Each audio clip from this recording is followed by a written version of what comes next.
ഞാൻ വി.എസ്. വരദ, കൊല്ലം അഞ്ചാലുമൂട് സ്വദേശിനി, 5ാം ക്ലാസ് വിദ്യാർത്ഥിനി, തങ്കശ്ശേരി മൗണ്ട് കാർമൽ സ്കൂളിൽ പഠിക്കുന്നു. എൻ്റെ കഥ, പുസ്തകത്തിൻ്റെ കഥ, കൊച്ചേട്ടൻ്റെ കത്ത്. പ്രിയ DDL കുടുംബാംഗങ്ങളെ, ഇടുക്കി ജില്ലയിലെ പ്രകാശ് സിറ്റി എന്ന എൻ്റെ കൊച്ചു ഗ്രാമത്തിലെ പ്രഭാത് പബ്ലിക് ലൈബ്രറി എന്ന ഞങ്ങളുടെ വായനാശാലയിൽ അപ്പൻ ഞങ്ങൾക്ക് അംഗത്വം എടുത്തു തരുന്നത് ഞങ്ങൾ 4ാം ക്ലാസ്സിൽ പഠിക്കുമ്പോഴാണ്. അന്നു മുതൽ പുസ്തകങ്ങൾ ഞങ്ങളുടെ കൂട്ടുകാരായി. എന്നു മാത്രമല്ല, വായിച്ചു കഴിഞ്ഞവയോട് വലിയ സ്നേഹവും വായിക്കാനുള്ള പുസ്തകങ്ങളോട് വലിയ ആകാംക്ഷയും ഞങ്ങളിൽ വളർത്തിയിരുന്നു. ഒരാഴ്ച ഒരു പുസ്തകം എന്ന വ്യവസ്ഥയിലാണ് അപ്പൻ ഞങ്ങളെ ലൈബ്രറിയിൽ അംഗങ്ങളാക്കിയത്. ഞങ്ങൾ അത് വായിച്ച് അതിൻ്റെ സംഗ്രഹം വീട്ടിൽ പറയണം എന്ന ധാരണയും ഉണ്ടായിരുന്നു.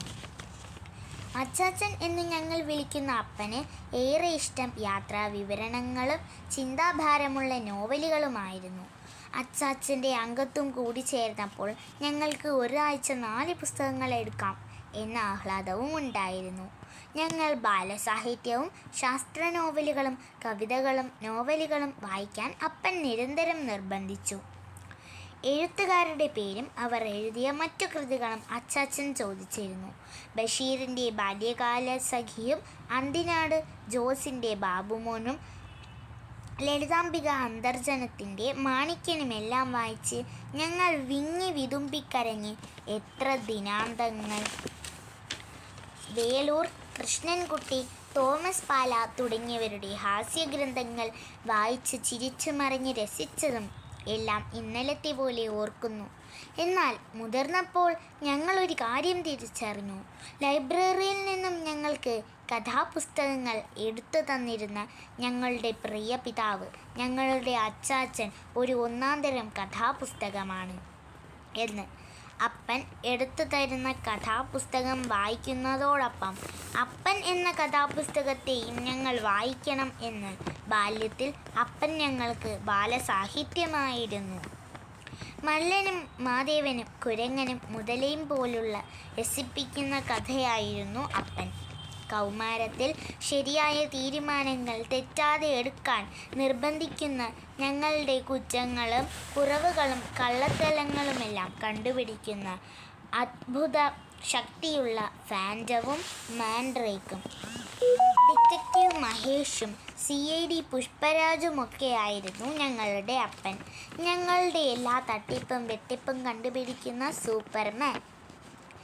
ഞങ്ങൾ മുതിർന്നപ്പോൾ അപ്പൻ ഞങ്ങൾക്ക് വിക്ടർ ഹ്യൂഗോയുടെ പാവങ്ങളിലെ കള്ളനോട് ക്ഷമിക്കുന്ന ബിഷപ്പ് ആയി മാറി. പിന്നെ മകൾക്കു പഠിക്കാനായി സ്വന്തം അസ്ഥികൂടം മുൻകൂട്ടി വിൽക്കുന്ന ടാഗോറിൻ്റെ റിക്ഷാവലിക്കാരനായി.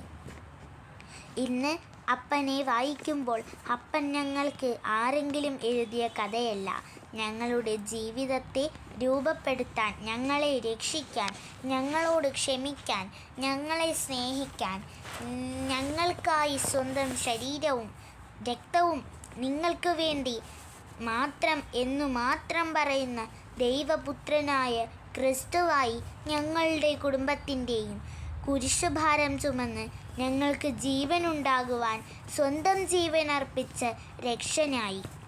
2026 ജനുവരി 17 ഞങ്ങളുടെ അച്ചാച്ചൻ ഈ ലോകത്ത് നിന്ന് സ്വർഗത്തിലേക്ക് യാത്രയായി. ഇന്നുവരെ ഞാൻ എഴുതിയ കൊച്ചേട്ടൻ്റെ കത്ത് എല്ലാം വായിച്ച് അഭിപ്രായം പറഞ്ഞ അച്ചാച്ചൻ എനിക്ക് അക്ഷരത്തെറ്റില്ലാത്ത പുസ്തകമാണ്. അപ്പൻ എന്ന ഗ്രന്ഥത്തിൻ്റെ ജീവിത ഗന്ധം എൻ്റെ ജീവിതത്തിൻ്റെ സുഗന്ധമാണ്. പ്രിയ കൂട്ടുകാരെ, നമ്മുടെ മാതാപിതാക്കളെ വായിക്കാനുള്ള വളർച്ചയാണ് മക്കൾ എന്ന പദവിയുടെ യോഗ്യത നിങ്ങളുടെ മാതാപിതാക്കൾ നിങ്ങൾ വായിച്ചു തീർന്ന നല്ല പുസ്തകങ്ങളാകട്ടെ. ആ ജീവിത കഥകളുടെ ദൃശ്യാവിഷ്കാരമാകട്ടെ നിങ്ങളുടെ ജീവിതം. സ്നേഹത്തോടെ, സ്വന്തം കൊച്ചേട്ടൻ.